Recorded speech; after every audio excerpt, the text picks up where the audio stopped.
इस फिल्म के आगाज में आप एडवर्ड के डैड को देखेंगे जो अपने बेटे का फोटो देखकर उसे याद कर रहे थे। इसी दौरान कुछ गुंडे आकर उनकी गाड़ी पर हमला कर देते हैं। वो एडवर्ड के डैड को गोलियां मारते हैं। अब वहां पर एक औरत और एक आदमी सब गुंडों को सबक सिखाते हैं। जब वो वापस आकर एडवर्ड के डैड को देखते हैं, उन्हें मालूम पड़ता है कि उन्हें गोलियों से कुछ भी नहीं हुआ। असल में वो औरत एडवर्ड की टीचर थी और आज पहली बार उनकी आपस में मुलाकात हुई थी। इसके डैड अब एल और एड पर आने वाली तमाम मुसीबतों का जिम्मा खुद पर ले रहे थे। इसी दौरान इजुमी यानी कि उसकी टीचर की तबीयत खराब हो जाती है। इसकी हालत देखकर उसे मालूम पड़ जाता है कि एड की टीचर भी पोर्टल ऑफ ट्रुथ में गई थी क्योंकि वो अपने बेटे को वापस लाना चाह रही थी। इसी वजह से उसके कुछ ऑर्गन्स ने काम करना छोड़ दिया था। अब एडवर्ड के डैड अपनी पावर्स का इस्तेमाल करके उसे ठीक कर देते हैं और उसे बताते हैं कि फैसले का दिन आने वाला है। अगर मैंने उसे ना हराया तो ये मुल्क और यहाँ पर रहने वाले तमाम लोग मर जाएंगे। दूसरी तरफ ग्लूटोनी अपने दोस्त एनवी को निगलने के बाद बहुत परेशान था। एल को पता चलता है कि ग्लूटोनी के डैड भी हैं और शायद वो उन्हें वापस लाने में उसकी मदद कर सकते हैं। इसीलिए वो ग्लूटोनी के डैड के पास जाने का फैसला करता है। स्कार भी वहीं पर मौजूद था, इसलिए वो उन दोनों का पीछा करता है ताकि वो सच का पता लगा सके। एडवर्ड अब राजकुमार के साथ मिलकर एनवी के साथ लड़ता है, लेकिन एनवी इन दोनों पर भारी पड़ जाता है। इससे पहले कि एनवी अब उन दोनों को मार देता, एडवर्ड को वहां से बाहर जाने का रास्ता मिल जाता है। अब कर्नल मुस्टैंग सेंट्रल हेडक्वार्टर में पहुंच जाते हैं ताकि वो इस बात को जान सके कि वहां पर कौन दोस्त है और कौन दुश्मन। इसके ख्याल में वहां पर कुछ ऐसे लोग मौजूद है जो कि ह्यूमन कुलाई हैं और वो लोग ऊंचे ओहदों पर फाइज है।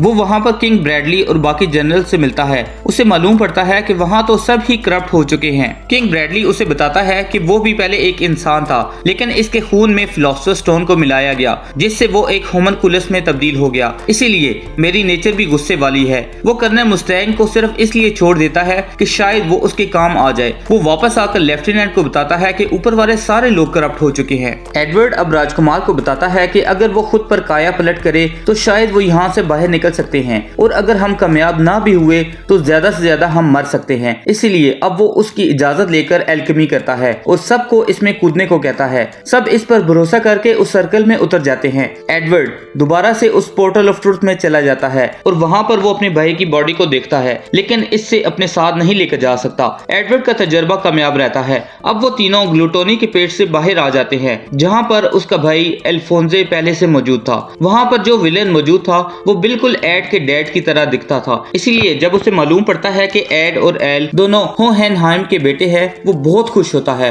वो इन दोनों भाइयों को जिंदा छोड़ देता है और ग्लूटोनी को राजकुमार को खाने को कहता है, लेकिन एड उसे रोकता है। यहाँ पर इन दोनों भाइयों की एल्केमी भी काम नहीं कर रही थी। अब वो विलेन इस राजकुमार को एक ह्यूमन कुलाई में तब्दील करना चाह रहा था, इसीलिए वो उसके अंदर एक मेल्टेड फिलोसोफर स्टोन डालता है जिससे वो लिन यानी कि वो राजकुमार ग्रीड में तब्दील हो जाता है। इसी दौरान वहाँ पर स्कार और मे भी पहुंच जाते हैं जिन्होंने अपनी पावर्स का इस्तेमाल करके उस विलन को हराना चाहा, लेकिन वो नाकाम रहते हैं क्योंकि वो विलन बहुत ताकतवर था। इसी वजह से अब स्कार वहाँ पर धुआं उड़ाकर अपने दोस्तों के साथ वहाँ से गायब हो जाता है। एडवर्ड की टीचर उसे कॉल करती है और बताती है कि तुम्हें फैसले के दिन के बारे में जानना चाहिए और ये मालूमात तुम्हें सिर्फ तुम्हारे डैड से मिल सकती है। इसीलिए तुम फौरन से रियोल उन्हें मिलने के लिए चले जाओ। रियोल में एड के डैड एक सुरंग में जाते हैं और वहाँ पर अपनी खून की चंद बूंदे जमीन में डाल देते हैं। दूसरी तरफ स्कार अपने भाई की रिसर्च बुक अपने दोस्तों के साथ शेयर करता है, लेकिन बदकिस्मती से उस किताब को पढ़कर भी उन्हें इस फैसले के दिन के बारे में कुछ मालूम नहीं हो सका।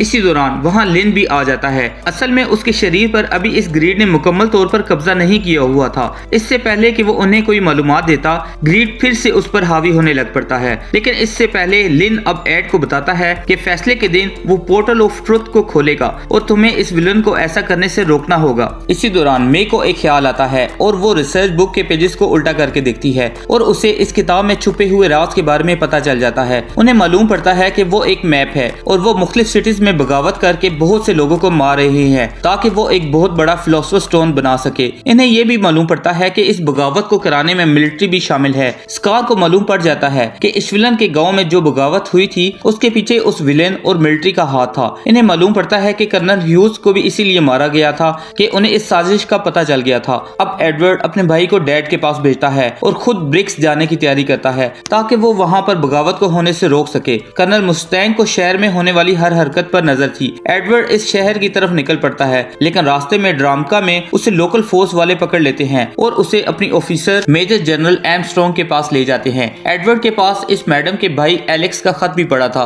जिसे देखकर वो उससे फाड़ देती है और उसे उसे अपने पास ऑफिस में बुला लेती है। स्कार को इस बात पर यकीन था कि उसके भाई ने जरूर इस साजिश का हल भी निकाला होगा, इसलिए वो और मे इसे ढूंढने की कोशिश करते हैं और उन्हें वो राज भी मालूम पड़ जाता है जिसकी मदद से वो इस साजिश को नाकाम कर सकते हैं। आर्मस्ट्रांग की टेरिटरी में एक होमनकुलस आ जाता है। वो इतना ताकतवर था कि ना तो उस पर गोलियां असर कर रही थी और ना ही कोई बॉम्ब उसे तबाह कर पा रहा था। इसी दौरान वहाँ पर एडवर्ड भी आ जाता है और उसे उस फैक्ट्री से बाहर फेंक देता है। ठंड की वजह से वो बर्फ बन जाता है क्योंकि उन्होंने उसके ऊपर एक खास तरह का लिक्विड फेंक दिया था।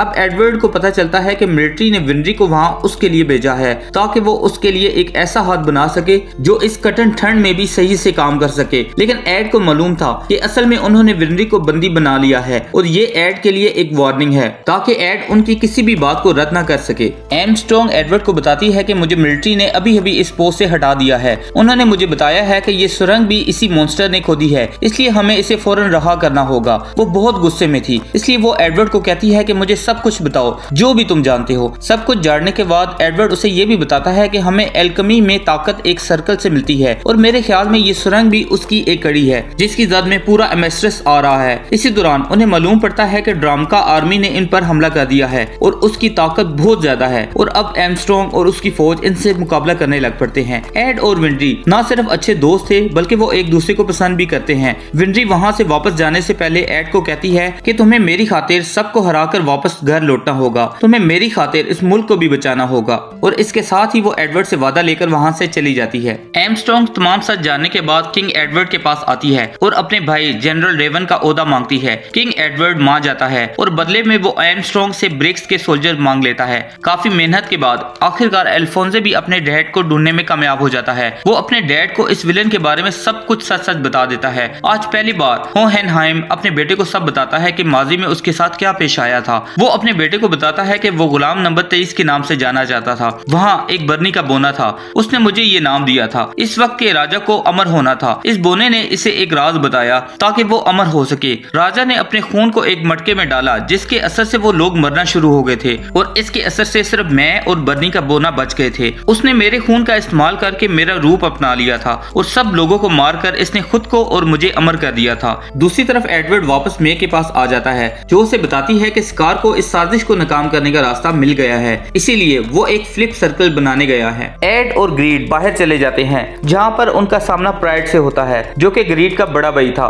जो देखते ही उन दोनों पर हमला कर देता है। वहीं पर अब राजकुमार की गार्ड भी पहुंच जाती है जो कि उन दोनों को प्राइड के हमले से बचा लेती है। इसी दौरान एड वहाँ पर ब्रैड को ढूंढ लेता है जिसकी असली ताकत उसकी परछाई में थी। इसी दौरान वहाँ पर होहेनहाइम और एनफोल्जे भी पहुंच जाते हैं। वो अपनी पावर्स का इस्तेमाल करके ब्रैड को कैद कर लेता है और उसके साथ अल्फोंसे भी वहां पर फंस जाता है और ऐसा करने के लिए अल्फोंसे ने ही अपने डैड को कहा था। अब ब्रैड को कैद करने के बाद वो सब मेन विलन की तरफ बढ़ते हैं। किंग ब्रैडली को पता चलता है कि कर्नल मुस्तैंग बगावत करने वाला है। कर्नल मुस्तैंग अपने दोस्तों के साथ मिलकर प्लान बना रहा था। किंग ब्रैडली कुछ जनरल के साथ ट्रेन पर जा रहा था। इसी दौरान एक बहुत बड़ा ब्लास्ट होता है और वो वहाँ पर मारे जाते हैं। इस हमले के बाद मुस्तैंग सबको जंग करने का कहता है और वहाँ से चला जाता है। अब पूरे शहर में मिलिट्री की मेन जगह में ब्लास्ट किए जाते हैं। आर्मस्ट्रांग भी इस प्लानिंग में कर्नल मुस्तैंग का साथ देती है और बचे हुए जनरल्स को सबक सिखाती है। इसकी फोर्स अब इसके ऑर्डर के मुताबिक हेडक्वार्टर में हमले के लिए आ चुकी थी। एक मॉन्स्टर आकर आर्मस्ट्रांग पर हमला कर देता है। वो बहुत ताकतवर था और बहुत बड़ा था,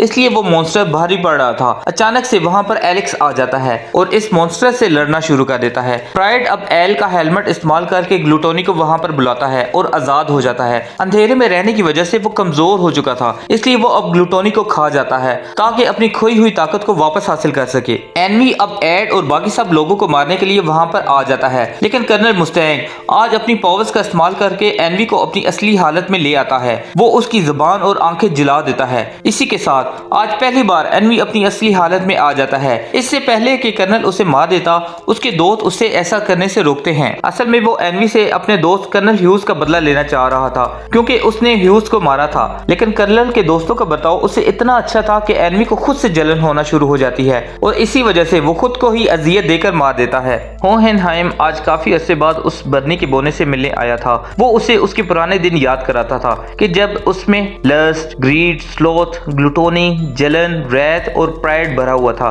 यानी कि हवस, लालच, आलस, भरा हुआ पेट, जलन, गुस्सा और घमंड था। इससे हमें पता चलता है कि वो सब होमनकुलाई एक तरह के जज्बात थे और उसने इन्हें एक इंसानी शक्ल देकर लोगों की जिंदगी में शामिल किया हुआ था। इसी दौरान वो गायब होकर होहेनहाइम के ऊपर हमला कर देता है और इसमें से सोल्स हासिल करना शुरू कर देता है, लेकिन वो सब सोल्स इससे नफरत करती हैं। अब वो होहेनहाइम के कहने पर इस पर हमला कर देती है, लेकिन इसी दौरान वो बर्नी का बोना अपने असली रूप में आ जाता है क्योंकि वक्त के साथ उसकी पावर्स भी काफी बढ़ चुकी थी। दूसरी तरफ एलेक्स की मदद करने के लिए एड की टीचर आ जाती है और वो आते ही इस मॉन्स्टर को एक ही झटके से मार देती है और उसे हवा में उड़ाकर फेंक देती है। इसी दौरान एमस्ट्रंग को पता चलता है कि किंग ब्रैडली जिंदा है और वो हेडक्वार्टर में आकर इसके सबसे भरोसेमंद सोल्जर को मार देता है। अब ग्रीड यानी कि वो राजकुमार इसे लड़ने के लिए आता है। वो अपने स्टील के हाथों से किंग ब्रैडली की तलवारों का मुकाबला करता है। वहां पर अब राजकुमार का गार्ड भी उसकी मदद के लिए आ जाता है ताकि वो अपनी ग्रैंडसन का बदला ले सके जिसके हाथ को किंग ब्रैडली ने काट दिया था,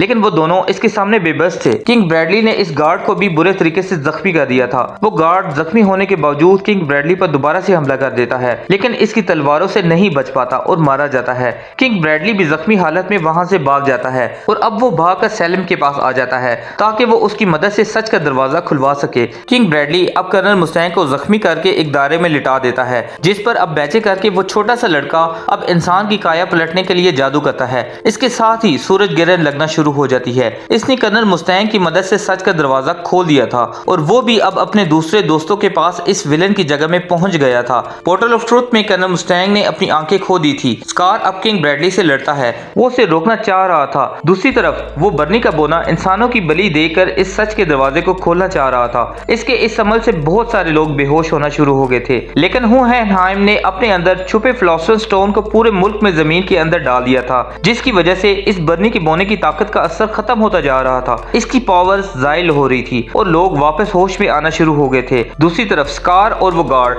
अब इस रैत यानी कि किंग ब्रैडली का काम तमाम कर देते हैं। इसी के साथ एडवर्ड अब सेलिम पर हमला करता है और इस प्राइड का काम तमाम कर देता है। प्राइड का असल रूप एक छोटे से बच्चे की तरह का था। बर्नी के बोने की ताकत वक्त के साथ कम होती जा रही थी। इसने एक आखिरी बार अपनी ताकत का इस्तेमाल किया था जिससे सब लोग जख्मी हो गए थे। अब वो आखिरी हमला एडवर्ड पर करता है तब के इससे फिलॉसफर स्टोन ले ले, लेकिन इसी दौरान एल पोर्टल ऑफ ट्रुथ में चला जाता है और अपनी कुर्बानी देकर अपने भाई का बाजू वापस ले आता है। अपना बाजू वापस हासिल करने के बाद वो इसकी खूब पिटाई करता है। इसी दौरान ग्रीड भी वहां पर आ जाता है। वो बर्नी का बोना राजकुमार के अंदर से ग्रीड को हासिल कर लेता है ताकि वो कुछ और ताकत हासिल कर सके, लेकिन एड ने उसे इतना पावरफुल पंच मारा कि वो बर्नी का बोना वापस वहीं चला गया था जहां से उसका आगाज हुआ था। आज सब लोगों ने नफरत, हसद, लालच, गुस्सा और जलन से निजात हासिल कर ली थी। होहेनहाइम अपने बच्चों से माफी मांगते हैं और उससे कहते हैं कि तुम मेरी जान के बदले में अपने भाई को वापस ले आओ, लेकिन एडवर्ड ऐसा करने से उनको इनकार कर देता है और वो एक बड़ा सा सर्कल बनाकर आखिरी बार एल्केमी करता है। वो एक बार फिर पोर्टल ऑफ ट्रुथ में चला जाता है। अब वो वहां पर अपनी पावर्स यानी एल्केमी की कुर्बानी दे देता है और अपने भाई को हासिल करके वहां से अपने साथ ले आता है। अल्फोंसे पहली बार अपने शरीर के साथ वापस आता है और सबको मिलता है। उसे देखकर सब इमोशनल हो जाते हैं। मे और राजकुमार को फिलॉसफर स्टोन मिल जाता है और वो अपने मुल्क वापस जाने की तैयारी करते हैं। स्कार दोबारा से अपने एक दोस्त के साथ इश्विलन के कबीले को बसाने की कोशिश करता है। होहेनहाइम की डेथ हो जाती है और वो वापस अपनी बेगम के पास चला जाता है। एडवर्ड अपने भाई को लेकर वापस विंडी के पास आ जाता है जो कि उन दोनों को वापस देकर बहुत खुश हो जाती है और इसी के साथ इस फिल्म का इख्तिताम होता है।